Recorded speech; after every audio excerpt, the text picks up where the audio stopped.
Bonjour tout le monde. Ce matin, je reviens sur le principe même de virus et d'autres agents infectieux. Quand ils sont épidémiques, ils annoncent une problématique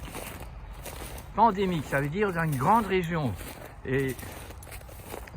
ça peut être le monde entier, mais ça peut aussi être une partie de l'Europe ou une partie de l'Afrique du Sud, tout est possible. Mais ça indique quand même des facteurs très présents dans, par exemple, l'hygiène de vie quand il s'agissait de la peste et du choléra. C'est alors quand on a nettoyé les rues, qu'on a fait de l'eau potable, qu'on a fait des égouts, que cette maladie est partie en dormance. Bien sûr, si vous vous mettez à un endroit où vous laissez les cadavres sur place, où vous mettez les immondices sur place, eh bien, et que vous restez vivre là, vous risquez également de revoir venir la peste et le choléra. Bon, pour l'influenza, c'est donc la grippe estivale, ça arrive à certains endroits, pendant certaines périodes climatologiquement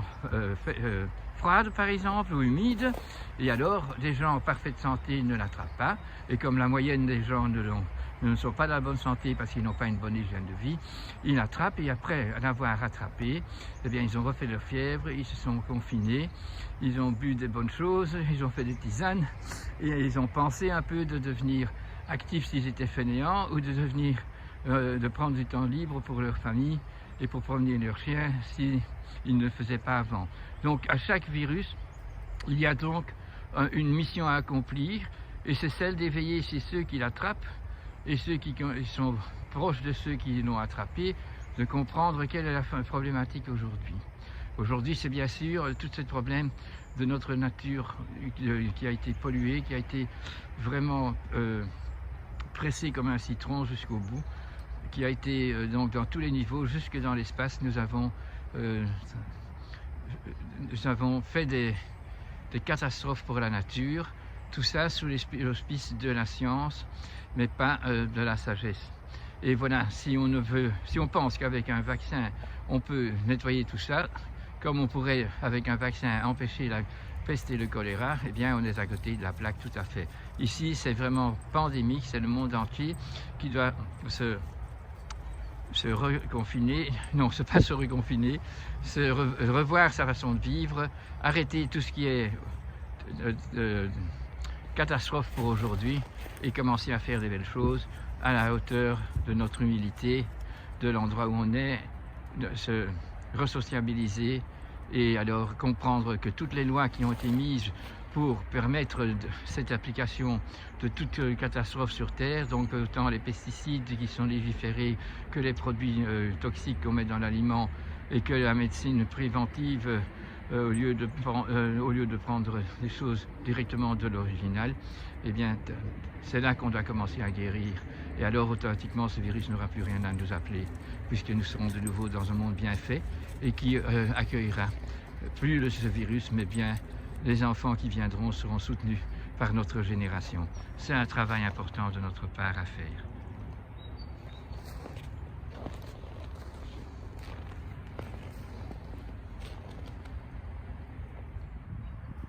Bonjour, bon appétit pour ceux qui mangent maintenant. Voilà, quel beau temps aujourd'hui. Mettons au clair plutôt, la situation des êtres, des agents contagieux, que ce soit des virus, des champignons, des mycéliums ou des bactéries. Ce sont des êtres créés, ce sont donc des génies de la nature qui viennent pour opérer d'une façon géniale certaines situations, pour faire témoin de situations qui existent et qui devraient être arrêtées. C'est pour aider l'humain à prendre conscience de certaines choses, des erreurs qu'il fait individuellement, mais maintenant c'est surtout la collectivité entière qui a fait depuis trop longtemps des aggravations de leur gestion de la planète. Et ça, c'est donc, nous payons la suite d'erreurs faites depuis bien longtemps. Alors vous remarquez par exemple que la tuberculose, eh bien, cette bacille de Koch, elle est arrivée à faire des épidémies à un moment donné quand nous avions enlevé trop d'arbres pour faire nos implantations de villes, d'entreprises. Donc l'homme respirait du bon air, beaucoup d'oxygène, expiraient du CO2, mais toute l'expiration de CO2 faite par les industries, faite par les voitures, par les moteurs, eh bien, ont commencé à ne plus avoir assez d'arbres pour nettoyer, changer le CO2, se métamorphoser en carbone pour refaire des vies et en oxygène pour pouvoir continuer à respirer. À ce moment-là, les poumons ont commencé à montrer que ça n'allait pas. Nous avons eu des épidémies de tuberculose. On mettait les gens alors dans des sanatoriums, des zones de notre planète où il y avait beaucoup d'oxygène, parce que c'est ça qu'il fallait. Donc c'était des arbres et une nourriture bien choisie, tout à fait saine, qui était donnée à ces gens qui étaient malades. Eh bien, à bout d'un moment donné, on a continué, on n'a pas tenu compte qu'il fallait arrêter d'abattre les arbres. Eh bien, cette maladie-là est allée en dormance parce qu'on n'écoutait pas et on a continué, et même on est arrivé à faire des bâtiments de cages de Faraday où on mettait de plus en plus de gens ensemble. Et la même chose avec les étables où nous avons confiné beaucoup trop d'animaux ensemble dans une zone où nous n'avions pas assez d'air, mais surtout pas assez de bonnes ondes, et donc la variole s'est déclarée. Et ainsi nous voyons qu'il y a les maladies qui sont là pour débarrasser les enfants à l'âge de raison, vers les 7 ans, de charges généalogiques reçues de leurs parents. Tout ça, donc, on doit voir que tout virus est un génie qui vient mettre en évidence, c'est un témoin, c'est une lampe d'alarme qui vient nous dire ce qu'il y a. Il faut arrêter de penser que tous ces agents infectieux qui contaminent sont des criminels et qu'on peut se battre contre eux. Non, ils viennent simplement nous dire, écoutez, arrêtez, vous êtes trop occupés et c'est maintenant collectif. Donc c'est la planète entière qui doit se rendre compte que nous avons fait maintenant, depuis trop longtemps, des actes désastreux par rapport à la santé de la Terre. Plus aucun recyclage se fait. Tout ce qu'on invente, c'est pas fait avec sagesse, et donc ce virus-ci, il nous dit vraiment, il est temps, partout où nous sommes, de commencer à comprendre pourquoi ce virus est là et nous embête encore longtemps. Et il va continuer à nous embêter d'une façon différente. On aura des variants selon le fait qu'il y a encore des endroits où il y a encore un peu de civilisation ou de mesures saines, où il y a encore des artisans. Mais voilà, c'est pour ça qu'il y aura encore des variants. Mais ce virus-ci, c'est pas comme l'influenza, comme la grippe avant, qui venait selon les saisons, parce que c'était bien la preuve que dans la saison où il faisait froid, où il y avait beaucoup d'humidité, on n'était pas en assez bonne santé et il fallait faire la grippe, et à ce moment-là on devait de nouveau se confiner soi-même, boire bien, arrêter ce qu'on faisait de mal, réfléchir à nos actions, et alors très souvent après une bonne grippe, les gens prennent des dispositions saines parce qu'ils ont réfléchi, ils sont devenus conscient que bon, celui qui travaille trop, il devait prendre du repos et il devait s'occuper de sa famille, il devait s'occuper de promener ses chiens et d'arranger son jardin ou je sais pas tout quoi, de faire des promenades. Et l'autre qui était fainéant, il a pu se rendre compte qu'il pouvait aider maman à nettoyer, à éplucher les patates et à aider papa à peindre le plafond. Mais voilà, donc quand on n'a pas compris l'influenza, eh bien maintenant le rôle de l'influenza, on ne le voit plus beaucoup parce que le rôle de réparer la planète, réparer beaucoup plus de problèmes que nous avons acceptés et que nous ignorons parfois, et souvent même, et que maintenant on ne peut plus ignorer. On ne peut pas ignorer que si nous avons une société qui a fait des lois qui permettent de faire des entreprises, des exploitations d'animaux, des exploitations de plantes et de légumes, eh bien tout ça, ça doit être arrêté. Il faut faire des lois maintenant qui interdisent tout ce qui fait du mal et donner le temps à chacun de se convertir pour arriver à faire des belles choses, afin que ce virus-ci, qui est le summum, le couronnement, c'est la couronne des aberrations que nous avons accumulées et que nous faisons semblant d'être ignorants de tous les effets néfastes que nous avons. Donc il est temps vraiment de respirer, inspirer très profondément, parce que si vous inspirez très profondément, vous laissez une inspiration vous éveiller dans le cerveau, mettez votre néocortex en allumage pour recevoir des inspirations et pour envoyer vos questions. Ce milieu de la création, cette intelligence vous aidera à envoyer votre intelligence. Merci. Les maladies infectieuses sont donc, ces agents infectieux, contagieux, ne sont donc pas des criminels, mais ce sont des dénonciateurs. Ils viennent démontrer l'erreur flagrante que l'humain a faite dans son environnement. Par exemple, la peste et le choléra, à des moments de guerre, la paix donc n'y est pas et que la paix est nécessaire pour notre santé, mais surtout que nous sommes dans un monde à ce moment-là déjà où nous concentrons une population de plus en plus confinée ensemble dans un territoire, pardon, ou qui n'a pas d'égout, pas d'eau potable, on laisse les cadavres sur place, les rats pullulent, et donc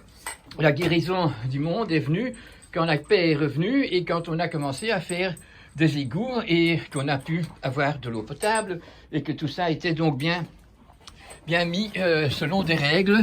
qui organisent donc une population dans une contrée, dans un endroit. Alors si les chiens, quand on donne une alimentation qui n'est pas conforme et qu'on fait une exploitation de chiens et de chiennes qui sont enfermés et qui gardent leur puppies, leur chiot dans un endroit trop confiné, sans espace vert, et donc ça fait que nous avons les maladies carrées qui se déclarent, le distemper qui se déclare dans des zones où l'homme est un exploitant d'animaux et donc pas un humain qui respecte les animaux. Nous ne sommes pas dans un monde bien et les maladies sont là pour nous montrer que c'est pas bien. Alors,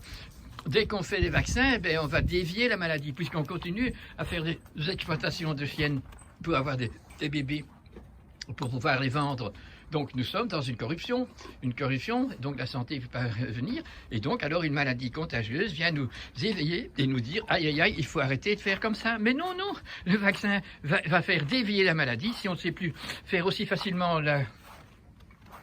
distemper, donc la maladie carrée, il y a d'autres maladies qui sont venues montrer leur nez et qui sont encore plus graves, avec une réaction de mort beaucoup plus rapide. Donc il ne faut pas fuir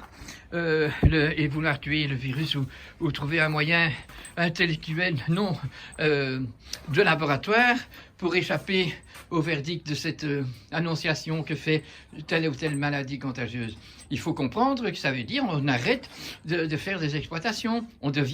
arrête d'être corrompu. Chaque virus vient nous montrer notre corruption. Et alors on attaque le virus de toutes les manières qu'on peut pour pouvoir continuer les erreurs que nous faisons. Et c'est ça que vous devez comprendre du virus. Et ce virus-ci, bien sûr, le cumul, c'est vraiment, c'est le couronnement de la bêtise humaine, intellectuelle, donc, qui a dévié du sage, de la conscience pour trouver des moyens pour dévier la maladie à tout prix, tout de suite, pour dévier les erreurs qu'on fait dans la formation, dans l'emploi désvergondé d'énergie nucléaire, d'énergie, de toutes les sortes d'énergie, et qu'on compense maintenant en faisant une énergie verte qui n'est pas du tout verte, parce que toutes les énergies de combustion fabriquent du CO2 et tout être vivant expire du CO2 et il faut beaucoup d'arbres et beaucoup de végétation et beaucoup de promenades et un éloignement le plus possible de tout ce qui est communication sans fil et tout ce qui a besoin d'ondes technologiques qui sont donc toutes des façons de diminuer notre immunité et donc des virus correspondants. Et celui-ci, c'est vraiment un qui prend toute la panoplie, tout l'éventail de conneries ensemble, et donc il va varier selon l'endroit où on est, parce que parfois il y a un peu de mieux là-bas, donc il y en a moins. Parfois on a des gens qui sont encore dans une zone où on a encore un peu de tradition. Et voilà, donc réfléchissons bien à ça et ne soyons pas persuadés qu'un vaccin peut guérir. Non, c'est une attitude vitale respectueuse de la vie qui va faire que certains virus vont disparaître, repartir en dormance. Et il n'y a jamais un virus qui disparaît vraiment, il est simplement en dormance, et il revient quand on refait les mêmes bêtises. Ou bien il y a un autre qui vient si la bêtise est tellement forte que l'immunité naturelle de l'individu, des humains ou des animaux, a tellement changé qu'il ne peut pas revenir. Bon appétit les chiens. Nous allons terminer maintenant sur la description de la signature de nos agents infectieux, des agents contaminants. Donc d'un côté, vous avez des maladies infectieuses que vous avez vous tout seul, donc c'est plus pratique pour découvrir le message que ce virus spécifique veut vous dire. Et d'autre part, quand c'est plus l'épidémique, plus pandémique, c'est que ce virus-là vient plutôt indiquer des fautes collectives dans le comportement de l'humain avec la nature et avec son devoir existentiel de CEO de la nature et de la société, de l'organisation de l'humanité sur Terre. Selon la région où on est, selon le pays, selon la paroisse, selon le continent, et maintenant selon le monde entier, qui a dévié tout à fait de son devoir en devenant planétaire et en abandonnant toutes les qualités de chaque terroir et en industrialisant le tout, donc en vulgarisant le tout, plutôt que d'élever le tout. Donc les virus sont donc, pas seulement les virus, hein, vous savez déjà que tous les agents infectieux sont des indicateurs, sont des rapporteurs des erreurs qui sont déposées depuis trop longtemps. Parce que quand c'est depuis trop longtemps, le corps physiologique s'est abruti et accumule des toxines dans son intérieur. Et le système immunitaire est aussi en mode de veille, en mode d'avion qu'on pourrait dire aujourd'hui. Et c'est donc dans cet état-là, quand on est trop loin, que nous allons avoir une maladie aiguë, donc par exemple cette fois-ci ce virus, qui va toucher sur toute la planète beaucoup de gens. Et c'est surtout les gens qui ont appelé, qui sont plus loin dans leur déficience physiologique et dans leur déficience immunitaire. Ça éveillera c'est les autres qui ont pu passer le cap et qui n'ont pas été contaminés, parce que bon, la contamination n'est pas directement avec le contact, puisque ces virus et ces bactéries, tout ce qui est invisible, se trouve dans l'air transparent qui nous sépare avec les obstacles ou les animaux qu'on voit ou l'arbre qu'on voit qui est enrobé de l'espace invisible. Compris que donc là, c'est toujours l'individu ou le groupe d'individus qui est dans la même signature que le code créé dans le virus ou dans la bactérie ou dans le champignon, qui vont donc être contaminés et éveiller la maladie en eux. Cette maladie, elle est aiguë et elle va permettre, si on en guérit, si on a fait ce qu'il faut pendant la maladie, on a laissé la fièvre travailler, on a fait ce qu'il faut pour qu'elle puisse ne pas devenir de l'hyperthermie et qu'elle ne soit pas attaquée par des produits chimiques, elle arrive à son but. Et pendant la maladie, l'individu, même dans la pandémie, chaque individu se met en isolation parce que justement il doit faire sa fièvre et il est fatigué et il va penser et il va donc tout faire, ce qu'il ne faisait pas d'habitude, puisque dans l'activité de tous les jours, on oublie beaucoup de choses et on ne voit pas qu'on dévie et qu'on s'habitue. Et cette habitude passive provoque donc une accumulation de maladies organiques qui ne sont pas évacuées par le home cleaning que ferait un organisme en bonne santé. En même temps, l'immunité est aussi en baisse. Alors, donc, vous avez compris que le virus n'est pas un criminel, c'est pas lui qui attaque, c'est lui qui vient éveiller dans les individus la formation d'immunité et la confirmation des erreurs, donc rendant conscient celui qui est malade ou celui qui a compris pourquoi il y a tant de gens qui sont malades et qui veut éviter de devoir passer par là, parce qu'il entreprend les manœuvres qui sont nécessaires. Ils ont dit manœuvres en pensant les œuvres nécessaires, puisqu'on devient malade parce qu'on n'a pas œuvré. Par innocence, c'est pas normal non plus, parce qu'après 7 ans, on ne pourrait plus être innocent, ou bien parce qu'on est tout à fait abruti et qu'on est obstiné et qu'on est persuadé, et alors on ne doit plus réfléchir parce qu'on est persuadé. Non, il ne faut pas être persuadé, il faut toujours aller dans le débat et trouver des gens un peu plus sages, un peu plus dans la connaissance, des artisans meilleurs qui vont nous expliquer comment faire pour ne pas rester dans cet état malheureux dans lequel nous avons mis la planète et tous les humains, et toutes les plantes et tous les animaux. Voilà mes amis, on a de quoi réfléchir. Merci.